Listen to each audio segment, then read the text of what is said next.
ब्लॉगमध्ये. तर आज मी तुम्हाला म्हणलं की पुण्यात एक सुंदर असं गिफ्ट आहे, म्हणजे एक सरप्राईज आहे. तर मी इथं आलेलो आहे गाडी घेण्यासाठी. ते म्हणजे हे बजाज शोरूममध्ये आपण बुक वगैरे ऑलरेडी करून गेलो होतो गाडी. तर चला आता ती गाडी आपल्याला घेऊन जायची आहे. तर ऑलरेडी तर आमची गाडी तयार आहे, आमचे बंधू इथंच आहेत, दिदी आहे. मला उशीर झाला. उशीर झालेलं कारण म्हणजे मी गाडीचं हार वगैरे घेण्यासाठी थांबलो होतो. मग या ठिकाणी मी हार फूल जे काही घेतलं ते घेतलं आणि मग शोरूमला आलो. त्याच्यामुळे उशीर तर होणार. हे आले तरी काम्या हातानं मी घेऊन आलो हे फुलं वगैरे. त्याच्यामुळं मला झाला उशीर, कारण मी खूप कामाचा माणूस आहे ना. तर आम्ही आता वाट बघत बसलो आमची गाडी केव्हा येते, दुसऱ्या गाड्या बघत. तर आमची गाडी जी आहे तर आता इथं आणून लावणार आहेत. बाहेर अंधार झाला आहे, रात्री आहे ना आपल्या गाडीची डेली. तर शेवटी आपली गाडी इथं आणून ठेवली आहे त्यांनी. तर मग आम्ही मग मस्त हार वगैरे घालून पूजा करायला चालू केली मी आणि दिदीनं. कारण या ठिकाणी सगळ्यात मोठा माणूस सध्याला मीच आहे. त्याच्यामुळं मग गाडीची पूजा मी करणार आणि आमची भैया दिदी म्हणजे निवांत बघत थांबणार. पण दिदीनं मदत केली हार बांधण्यासाठी फक्त. बाकी जे काय केले ते मी केलं. पूजा वगैरे असं हाताची घडी घालून थांबलेत बघा किती निवांत एकदम.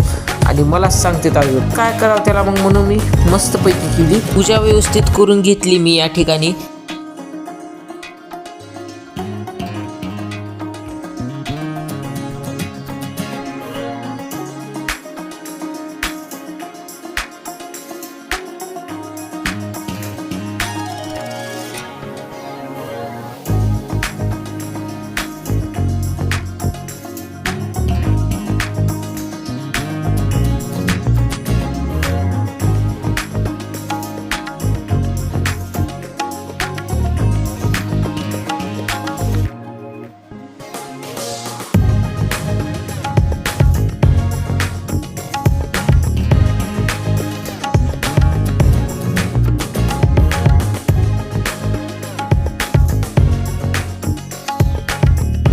शोरूममध्ये जागा नसल्यामुळं नारळ फोडायसाठी बाहेर यावं लागलं.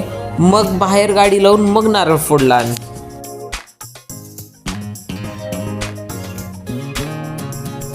तर मस्तपैकी गाडी बाहेर काढली. मस्त फोटोशूट वगैरे झाला थोडासा आम्हाला. आणि आमच्याकडे फोटोशूट करायला माणसं, अरे बाप, फोटो काढणारे माणसं बघायचे आहेत का हे का. तर असे एवढे सुंदर माणसं आहेत फोटो काढायला, त्याच्यामुळे जाऊ द्या म्हणलं. पण गाडी आमचा भया चेक करायला गाडी मस्तपैकी. तर ही गाडी घेऊन जाणार मी लातूरला. हां, रिॲक्शन कसलं होतं तुम्हाला माहीत नाही, मी काय सांगू शकत नाही. पण ही गाडी मी घेऊन जाणार लातूरला. हां चलो चला. मस्तपैकी गाडीची जे ते डिलिव्हरी वगैरे घेतल्या, सुंदरपैकी पूजा वगैरे झाली. भयान मी आलो तो दिदीला सोडायला आता, कारण मी अजून उद्या जाणार आहे पुढं मुंबईला. तर चला मग जाऊया आता आपण दिदीला सोडून.